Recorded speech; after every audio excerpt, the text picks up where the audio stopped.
I recently read a book called Quiet, written by Susan Cain, and it was all about the power of introverts in a world that's essentially made for extroverts. It was written about a decade ago, so some of the research is probably a little bit outdated, but otherwise it was a book that I really enjoyed reading. I do think it's a shame that I didn't find it when I was in my early 20s, when I was really struggling with exhaustion from pretending to be more extroverted than I actually am. Because friends, if I'm anything, I'm incredibly introverted. At the time that it was written, there wasn't really a whole lot of discourse surrounding introverts or extroverts. You were just deemed antisocial if you didn't want to be around people all the time. And of course, that was a label that nobody really wanted attached to them. I was in college in my early 20s, and I found that period of my life really difficult because I'm so introverted.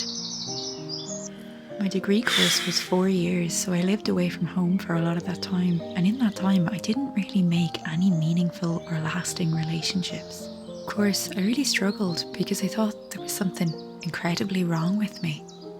But I know now that it was just simply that I get energy from spending time alone, especially in nature, and I find it really difficult to spend a lot of time with other people. Being with other people can really drain me, in spite of me actually wanting to spend time with them. And I know now that that's okay, but at the time it was something that really worried me. Quiet is a book that celebrates people like me, and if you struggle with the idea of your introversion, then maybe pick it up in your spare time. It's not a perfect book, but it's a book that might help you to feel a little bit more comfortable in your own skin, and to me, that's always worth the read. Good morning. Today's Thursday. It's the 16th of May, halfway through May already, and I'm just gonna basically bring you along with me on my day today. Nothing at all exciting planned. I am actually home alone for the first time in what feels like forever, in that like I have basically the whole kind of work day to myself, and I cannot tell you how nice that feels. It's midday, I'm in my pajamas, I'm just living the dream, or living my dream anyway. You might see I painted my bedroom. It's green, it's a dark green. I am so happy with it. My room was like a really pale, cold grey for the last 6 years or so, and I just said, no, I want to paint my room a nice dark colour, so that's what we did this week. And I got some curtains as well, because previously I'd only had blinds on the window, so the room was still quite bright even when they were closed. And I got some blackout curtains to put over the bay window, and it's quite nice. I'm really happy with it. You're not here for that. You're wondering what I've been reading, what I'm doing. So I am currently listening to a book called In Praise of Walking by Shane O'Mara. So for those of you who don't know anything at all about me, I acquired a physical disability in my late 20s, and something that I really have to do all the time is I have to walk a lot every day. Well, not necessarily a lot, but a significant enough amount for somebody who sometimes likes to be a couch potato. I can't do a lot of kind of high impact exercises, things like that. I'm kind of resigned to walking and yoga, which is lovely to be able to do, but I won't lie, after like 6+ years of basically walking every day, I'm so bored of it sometimes. I love to go for hikes kind of away from home, but realistically life happens and I can't do that every day, so I kind of end up walking around urban spaces or really familiar natural spaces as well, which I'm blessed to have, but you get tired of doing the same loops day in and day out. And that's really bad to say as somebody who had to learn to walk again in their late 20s, who thought that like putting one foot in front of the other was like this magical thing, and it is. But I've gotten a bit tired, and so I thought that maybe listening to this book called In Praise of Walking would maybe kind of rejuvenate the joy that I have for walking. So I've been listening to it, and I think I have about 2 hours left of the audiobook, so I'm probably about 2/3 of the way through, and I don't know what I was expecting from it. I will say it's not quite what I was expecting. It is very heavily science based. So you are going to hear or read about a lot of bodily structures, brain structures, what's going on in the brain while you walk. And while that's really interesting for me, I do find my brain kind of goes on holidays a little bit. I don't do well with like facts upon facts upon facts upon statistics and pile all that on top of like loads more data. I get a bit tired of it. One weird thing that I have is that obviously I mentioned I acquired a disability as an adult, but I have a neurological disease in my spine. And sometimes when there's a lot of information about spinal cords, I start to feel a bit nauseated. It's a really weird trigger for me, and I imagine that most people don't have that. But there's definitely quite a lot of talk of like spinal cords and stuff, so I'm a bit like...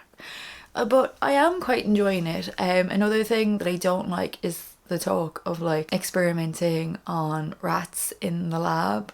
I am very much a kind of do no harm, no kill policy person, and I feel really uncomfortable listening about like animal experimentation. If that's something that you're not into as well, I would say like skip it. There have been some really interesting kind of tidbits of information and like things about like walking in urban spaces versus walking in natural spaces. And also something that I didn't realize was that like statistically Ireland is a really fast-paced country to live in, and alongside that then we actually literally physically walk faster than many countries around the globe, which I think is really interesting because isn't there this like stereotype with Ireland that it's really slow and kind of backwards in some ways, and we live a really quiet lifestyle that's really relaxed. So it's kind of interesting to hear that actually we're a really fast-paced country.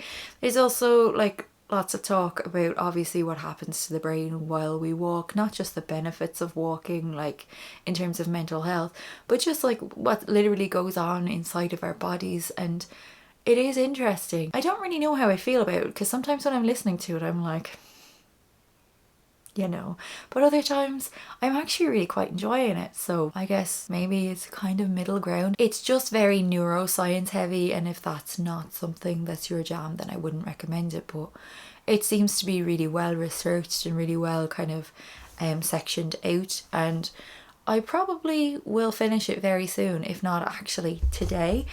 And what else am I reading? I have started reading Private Rites by Julia Armfield. So Our Wives Under the Sea was one of my favourite books of last year.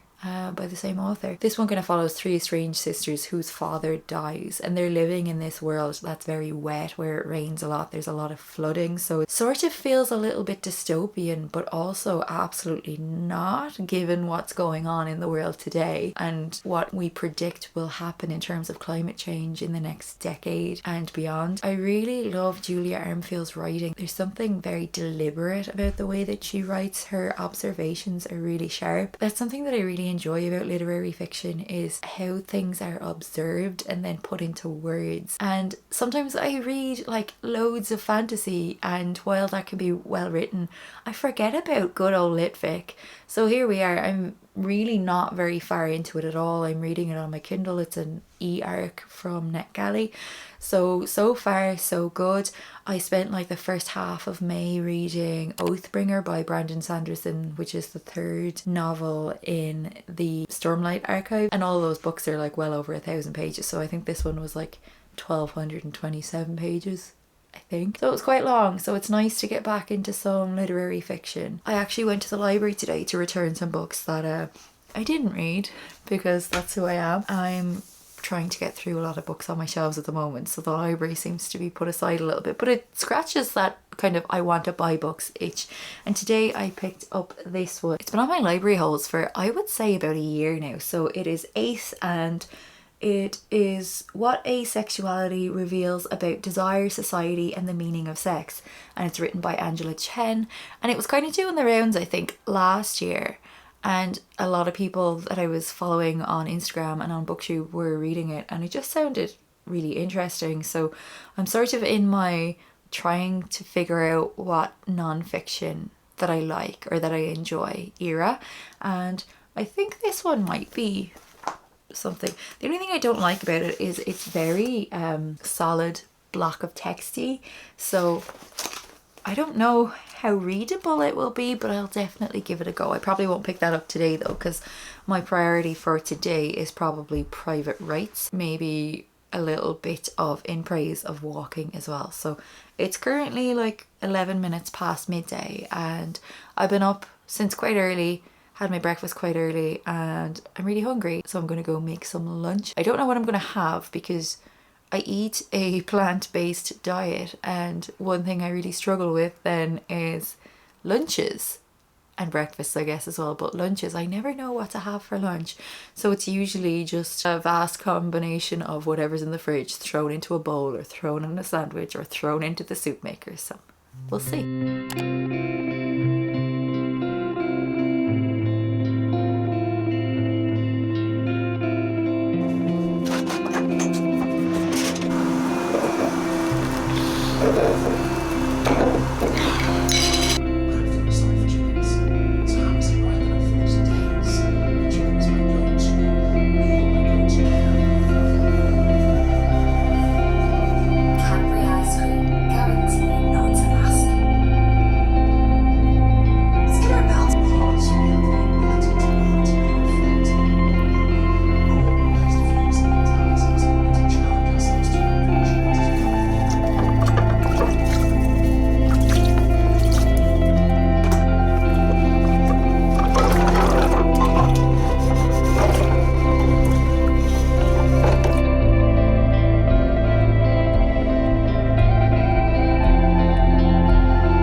So I have been reading Private Rites for about 2 hours now, so I'm 50% through. The book is quite short. I'm not actually sure how many pages it is, but if I can read it in its totality in 4 hours according to my Kindle, then it can't be too long.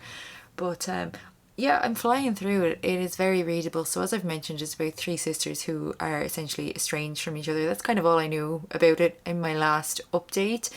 I had only really just started it. So we have 2 older sisters, kind of Isla and Irene, who were born about a year apart from each other, and then they have another sister who I can't remember if it's 11 or 13 years of an age gap between them, something around that anyway. So she was kind of young enough to almost be of the next generation, but was actually their sister. So far it's quite good. I guess it could be classified as speculative fiction. It's basically set in a world where it won't stop raining and everything is flooded, and like Venice is long gone. The older sisters don't remember it ever existing as such, and a lot of other cities and places are long gone as well. Like people mostly live in cities and towns now because rural areas are kind of just basically underwater. People are living in buildings that are rising with the water, so naturally richer people are surviving better than poorer people. Like food can't be grown anymore, like farming isn't so much a thing, like everything needs to be imported from where, I don't know. But it's a really interesting discourse, I suppose, on climate change, and there is a bit of a paragraph in it where there's a quip made about, I think, recycling. Why are we even bothering? Because what we're doing isn't going to negate the fact that the worst has kind of already happened, and it's probably not going to make it any less bad. You can understand why somebody would have a defeatist attitude when the worst has already happened, but I mean, like, people have defeatist attitudes about climate change and people don't believe in it at the moment. I don't know how you can't believe in science, but look, we'll put that aside. But yeah, it's, so I suppose, like, there's definitely that element of eco-consciousness and like eco-fiction, eco-literature, but I think at its core, this book is a novel about the relationship or lack thereof between the three sisters, and they have essentially been raised by their dad. So the three of them share a dad, but the youngest sister has a different mother. The two older sisters sort of, even though they dislike each other, they sort of clamp together and they come as a pair, and then the younger sister is kind of on her own and they leave her out a bit. Now she also kind of avoids situations and leaves situations of her own accord, but that could potentially be because the older sisters have never really included her. I don't know, but it's definitely a novel that deals with this idea that we are our parents' neuroses, and we were raised with our parents' neuroses and their cruelties and also their kindnesses. It kind of deals with how much of who and what we are because of how we were raised. I guess nature and nurture in that little bit, but their dad was never very loving. He kind of pitted them against each other, and even as adults now, the older sisters in their 30s and their younger sister in her 20s, they're kind of constantly nitpicking at each other and arguing at nothing, the way that families often do. So I feel like the relationships are kind of more to the forefront. It's also a queer novel, which Julia Armfield's last novel was. It's nice to see that recurring as well. There's also non-binary representation in here. It just normalizes these things for people, and that's something that I love about reading and that I love about books, is that we develop such empathy for people who aren't necessarily real, but whose characters and qualities are based on, I suppose, real life, and the characters and qualities that are embodied in thousands of people around the world. So yeah, the characters are really interesting. I found the older sisters, or the elder sisters, to be a little bit difficult maybe to tell apart at the beginning, but now I can kind of see, okay, they are quite distinct of each other. And yeah, I'm enjoying it. Maybe not so much as Our Wives Under the Sea. I felt like Our Wives was a really kind of novel, unusual concept, and this one not so much. Like, it is quite dystopian. It feels almost like folk horror in a way, even though this is not horror at all, but there's definitely kind of an underlining sense of dread. It's quite eerie in the fact that this rain never stops. Yeah, that's all I really have to say about it at the moment. So far so good. I'll check in either when I'm finished or in another while. I would imagine I'll actually finish this today, so we'll have basically read the whole novel in the day, unless something else comes up in the meantime.